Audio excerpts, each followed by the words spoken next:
Welcome to ADHD Friendly. I am Patty. I am an ADHD coach, and my specialty is helping myself and those I work with to tilt that playing field and thrive with our ADHD.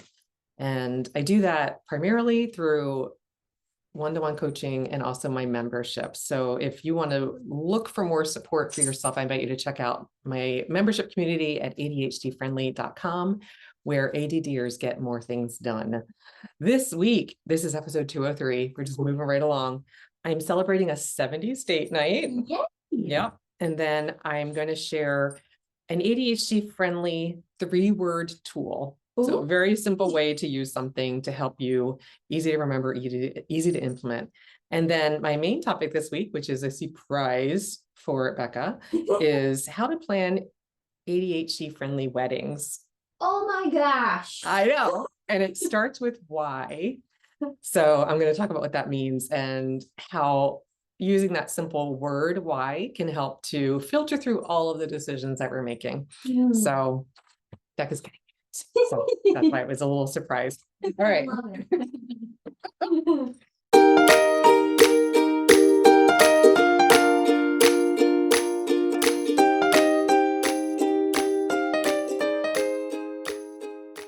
So let's start with the celebration. Becca, you've not seen this. Cool. So we were in Raleigh last week, and my husband and I went to a good friend's band, and they play 70s hits. So we decided to surprise them and dress up in costume, as some of their followers do. And so this is, I didn't even ask my husband if I could show this picture. I hope he's okay. You'll have to edit it out if he doesn't. This is my husband and I. So he had his, and he was planning on wearing it. And then I was like, oh, then I'm going to order something. And I had it delivered to my daughter's house, and it was so much fun. He was surprised.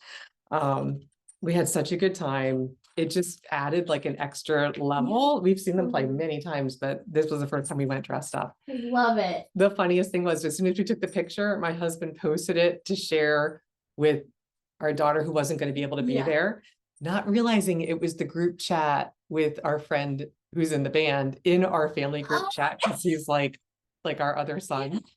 And he texts back, he's like, cool. And my husband's like, oh my God. And I'm like, oh my gosh. It was so funny. But an additional celebration is I bought the costume in 2 sizes. Yeah. It was only $29. So I ordered 2, and I repackaged the one that didn't fit as well. It wasn't long enough. And I already returned it and got a refund. Hey now. Now I did or outsource the returning, because I don't return things. That's But okay. I made the decision before I did it that if I did it, I had to outsource the return. So I would be paying for, basically $60 for the costume if I kept both. So I already did it and returned it and got my refund, which is pretty exciting, because this was like Friday night. I was there, and I'm recording this on Wednesday, and it's already been returned, and I already got my refund. All right. So now for this week's product of the week. Ooh. I talked about how, you can see it here on the corner of the video, how my my electric toothbrush broke. Oh. And so this guy came. He did not come before I left for my trip, so I only used it for 3 days now. But so far I'm loving it. So it's called the Waterpik Sonic Fusion 2.0 Flossing Toothbrush. It was $159.99, so basically $160. It was not on sale when I bought it, which really bothered me. But I literally had a toothbrush that wouldn't turn on, and it stopped turning on. It turned on once after it wasn't working, but now it never turned on again. And so, yeah, it was really getting in the way of my routine. So I'm going to share what this guy looks like. Is it like a 2-in-1? It is a 2-in-1, which I did not realize. And you had a Waterpik. I had a Waterpik, but it was a separate little water. Yeah. The water pick part was on the side of this little nozzle, and the toothbrush was just an electric toothbrush. So now, if you look, there's the little nozzle that shoots water out is part of this. And so if you're listening to this, check out my YouTube channel, ADHD Friendly. It's attached And so you turn on the top button and it turns on the toothbrush, and I'm not going to do it. I just almost did it. And I realized, oh no, there's water in there. If you push on the bottom button, that would have been funny though. It flosses. Yeah, it flosses, but you can do them both at the same time. Talk about less time.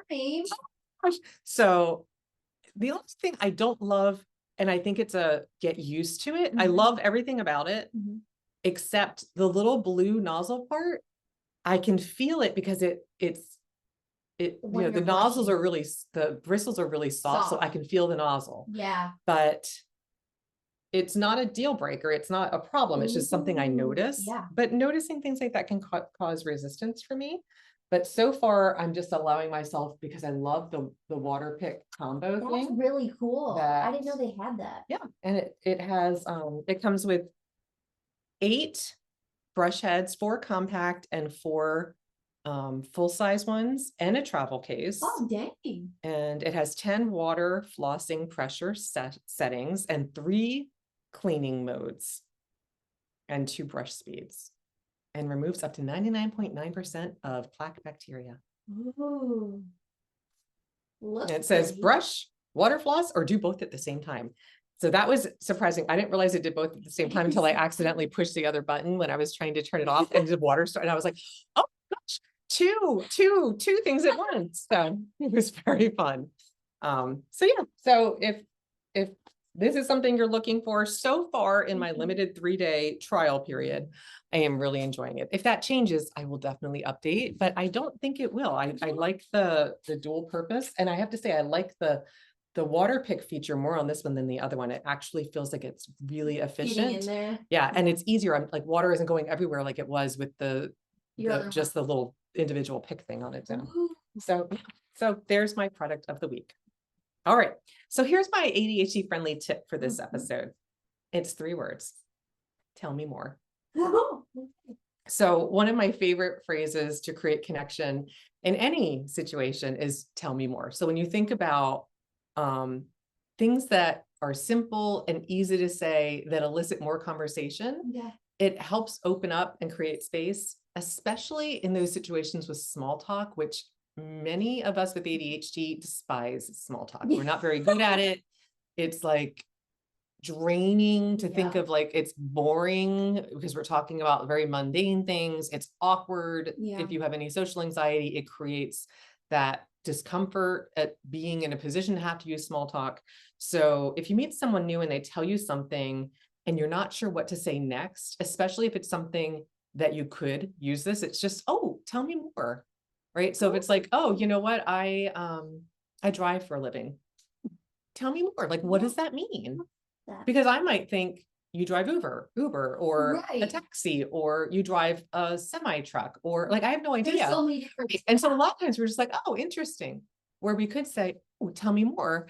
And that automatically creates connection, because people love to talk about themselves typically. Yeah. And we like to feel heard and interested. So instead of occupying, and a lot of us with ADHD will occupy the conversation because we're uncomfortable with the silence. Ooh. So this allows a little space even to think. So it's like, if you can't think of something else to say or a new topic, you can be like, well, tell me more. Just tell me more about that.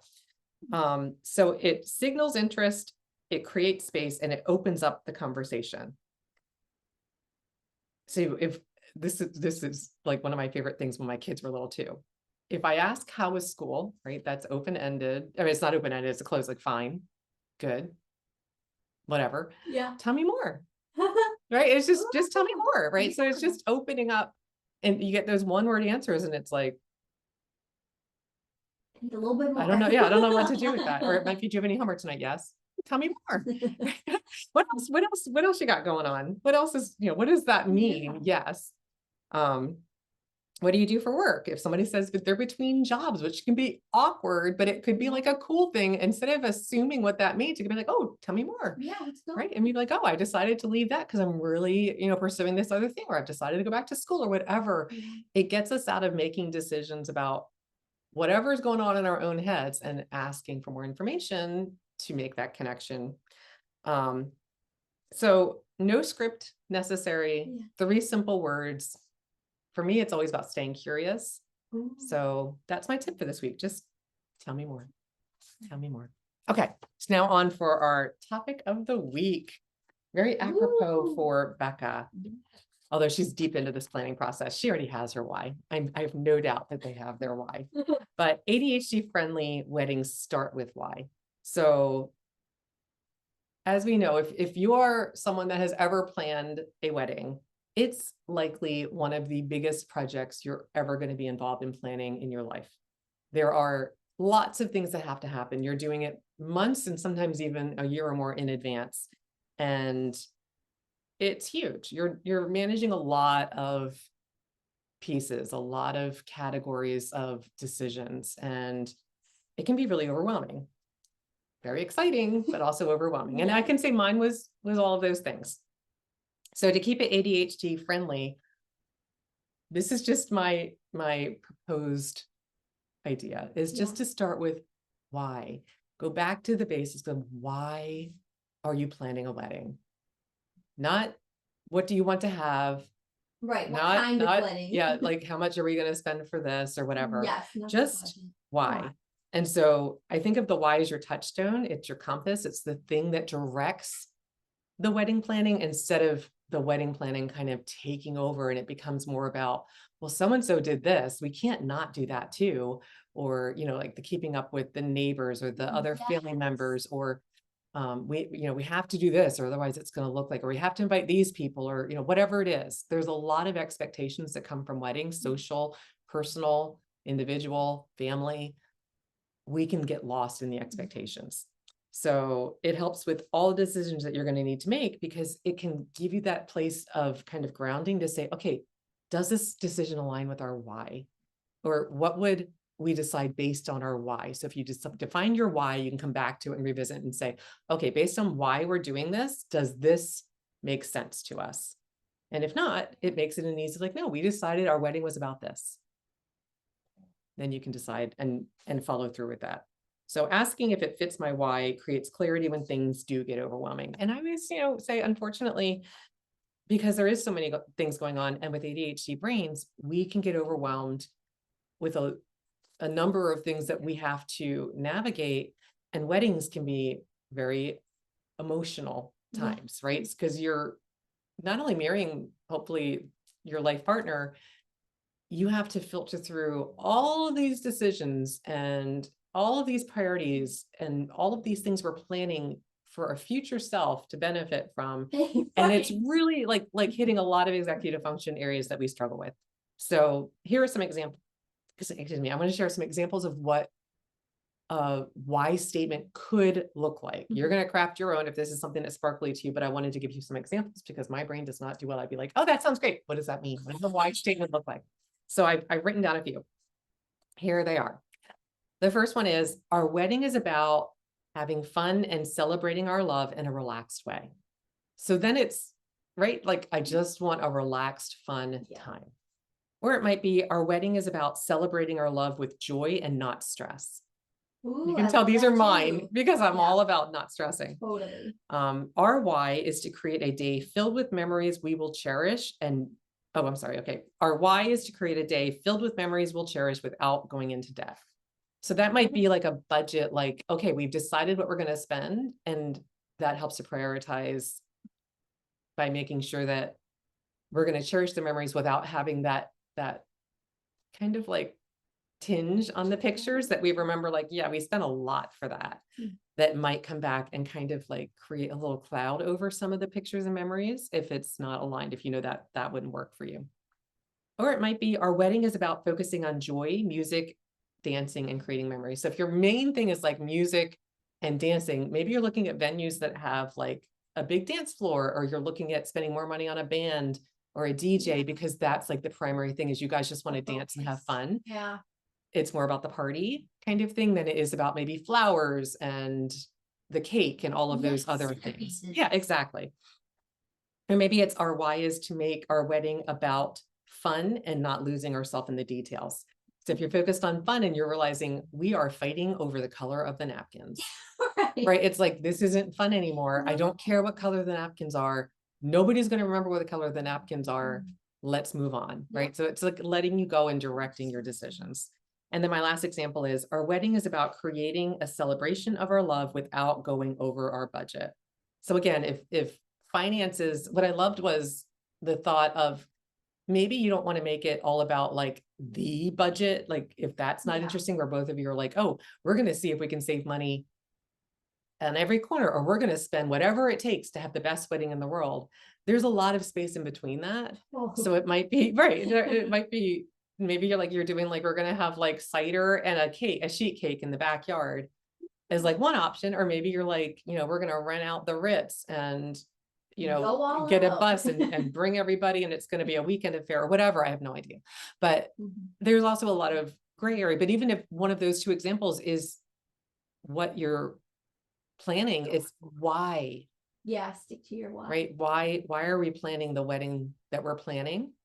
And when you are aligned with that and you're both in agreement with that, again, it serves as that touchstone to come back to and check in with and see, does this thing align with that? This is what we decided was most important to us. So once you decide on what that is, I encourage you to write it together, like come up with the final version together and write it down. Because we also, if one or both of you have any ADHD, brain wiring, we'll forget.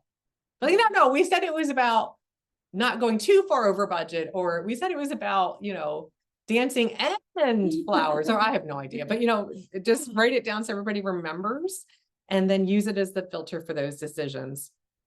And if it doesn't align with the why, then it doesn't fit. And it makes it an easy, like, well, we said this was the most important thing. Can we agree this is still the most important thing to help even diffuse the tension that can come up? Return to it when you need to. Take a picture of it, make it your home screen, make it somewhere visible that you can keep it in sight and remember what it is. And, or maybe like if you're carrying like a physical wedding planner, maybe you put it like on the cover inside the a mission statement. Yeah, exactly. Just to remember what your goal is there, so you don't lose the thread, because there are so many details. And there's a lot of, when you start working with other people to, look at photography, like everybody's about like, oh, this package, this thing, if you do this, like, so it's really easy to lose the thread of what you've decided is your why. So keeping it in sight is really important. So whether it's the budget, whether it's the guest list, whether it's the most important thing to you is the venue and everything else falls by the wayside. It's like, if we get to have it here, I can give up everything else. I don't care about anything else. I just want a picture of us by this thing or whatever. Decide your why and then make your decisions from there. Because when wedding planning starts with your why, you can use it as a guide for your choices, and it creates more ease so that you are setting yourself up to have a memorable and exciting day. All right. Excuse me. Now for our book. And I know this is coming out the beginning of September, but it's never too early to start thinking about the holidays. I'm so excited. Look, I'm wearing a sweater today, guys. I mean, I am a happy girl right now. Yeah, me too. Becca's got on a sweatshirt. It feels like fall. I know. It's so stinking fun. I had to wear a coat and gloves yesterday. Just a jacket that I wore. When you took the dog. Yeah. I just like a little, because I went for my walk. I was like, it was downright chilly. I didn't need a hat or anything, but I definitely wanted. I know. It was like 50. Yeah. And I was like, okay, my hands are actually chilly enough that I want my gloves. So the book is All Hallows Eve, and it's by Christine D. Page, illustrated by Dana Margaret Irwin. Full disclosure, this is my sister's new book, so it's adorable. I had to share it. Here's a really quick summary of it. It's a children's story about a group of kids who dress up in Halloween costumes and decide to meet at the Riverside Cemetery in Asheville, North Carolina, to tell ghost stories and visit the graves of Asheville's most prominent residents. Oh, that sounds fun. I know, right? So a couple of the residents' graves, and I told you the illustrator because she does some really cute little illustrations here, but there was a couple I wanted to highlight in particular. And the first one is Thomas Wolfe, who is buried there, a very famous author. Cool. And I mean, look at the kids in their little costumes. So sweet. And the other is Ella Fitzgerald, who was F. Scott Fitzgerald's wife. And I just love the little like dancing image of her. And they talk about how you could see her ghost dancing. Cute. So it's just a cute, quirky story about kids walking through a cemetery and looking at the gravestones of the famous people in there. So I invite you to check it out as you're preparing yourself and your kids and maybe your kid's classroom could use this in their library, to be able to get ready for the season of Halloween, because it's a coming. All right, now for the quote of the week. It is from Unknown. Sorry, no credit being given. And it is about weddings. Ooh. So here it is. Weddings aren't about spending the least or the most amount of money. They're about spending money only on the things that are the most important to both of you. Oh, I like that. I love that. Because it does feel like right after we went through the pandemic, I felt like wedding, like the big over the top wedding thing I thought was gone. Yeah. And I didn't think it was going to come back. And I don't know why. It's come back with a vengeance, apparently. And I think it's hard not to get lost in the pressure of more. Or the expectations. The expectations Yeah. of more. And Yeah. whether that be more people, more money, more stuff, more. Yeah, you just need more. Yeah, more than one day for the wedding. I don't know. Everything just seems to be, more and more and more. So just remembering it's about the things that are most important to you and your partner. All right, that's it for this episode. Until next time, tally ho.